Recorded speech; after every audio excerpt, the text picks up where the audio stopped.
my food presentation, I'm going to be talking about falafel, a little bit of the history. It is a traditional Middle Eastern food. It is a deep fried fritter made of chickpeas and or broad beans.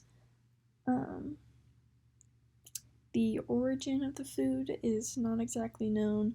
Many people believe it originated from Egypt with influence from India, but there are many other stories and no one is exactly sure. The earliest written record of it, however, is from the 19th century. So that also begs the question of when it was actually created, if it was modern day or if it was in ancient times. After the dish immigrated further up north, the chickpeas replaced fava beans, which were what was previously being used. It is commonly a street food, and after 1970, falafel became popular in America. That's when it first started to show up and become very popular in many cities. The cultural debate is just about where falafel originated from. This seems to be the only kind of controversy I could find about falafel. This little article I have on here says, Food Wars, did Jews invent falafel after all? There's a lot of debate about what country created it or what religion, and they want to know who the original was so that they can hold pride in having created the dish, as you can imagine. So that was all the debate. It's a lot of both sides, all sides. Everyone says they created it, so no one really knows. For the nutrient composition,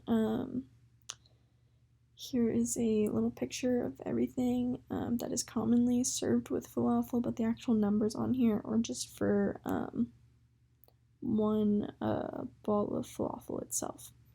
So it's 2.3 grams of protein, 57 calories, 50 milligrams sodium, and you can see that. And then the health and diseases, as you can see from the last slide, it was really high in fiber, and it has a lot of plant protein from the chickpeas, and fiber is good for your digestion and regulating your body in general. It contains a lot of vitamins and minerals, and one of the only negative things is that store-bought mixes can be really high in sodium, more so than just the plain falafel itself, so that can raise blood pressure and lead to heart disease.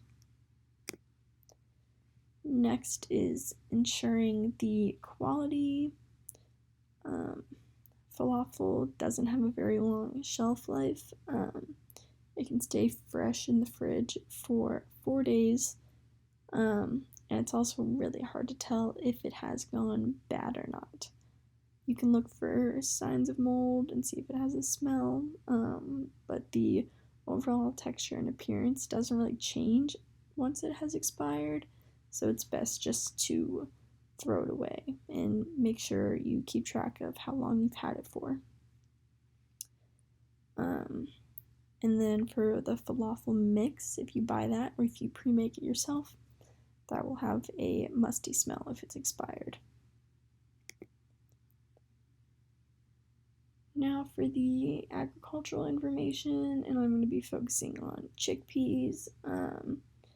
For sustainability, they're actually fairly sustainable, especially when you're buying non-GMO so that they don't spray pesticides and so the chemicals don't release up into the air, but they are very sustainable actually, and they can be a great replacement for a source of protein, so you can cut out animal products because those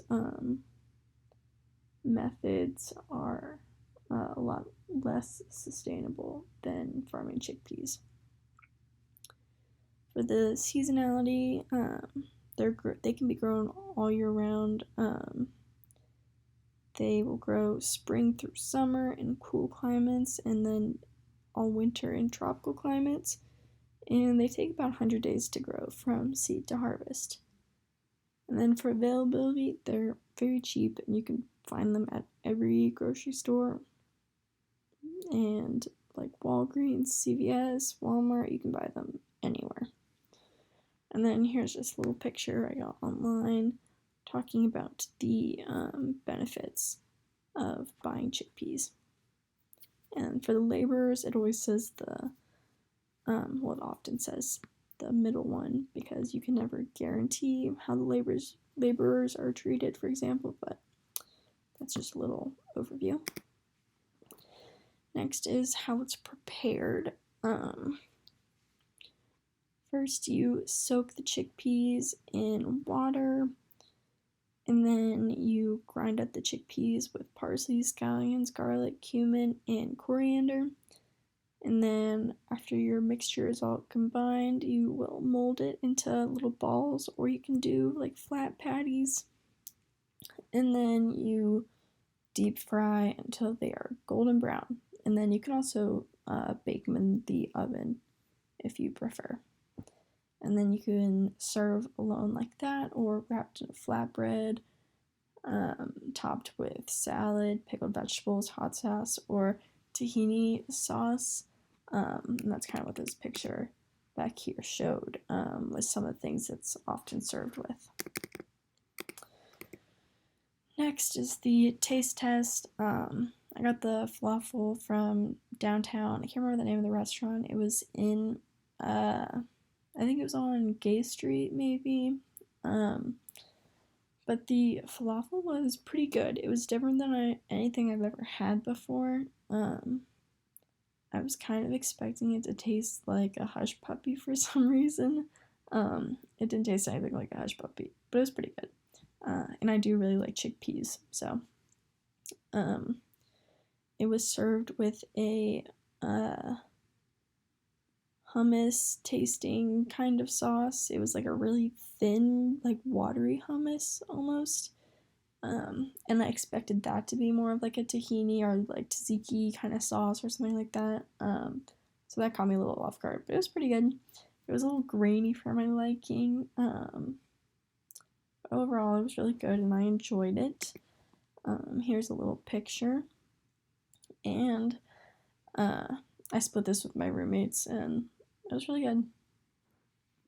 I think I liked it the most out of everyone because I had two of them, but yes. Now for the cultural and social comparison.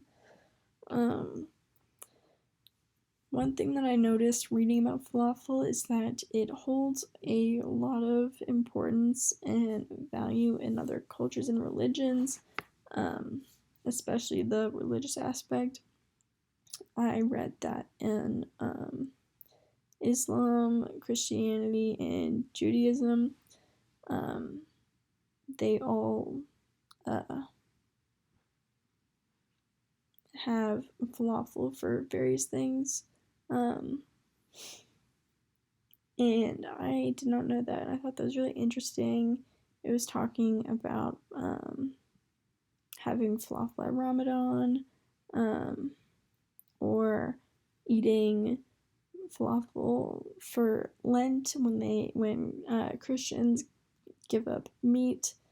And it was really interesting, and I didn't know any of that, or even that falafel was of a value in any religions. So that was just something new I learned, and that was interesting just because I only ever knew of falafel as a street food from the Middle East. Like, I didn't know it had any kind of significant value within people's faith.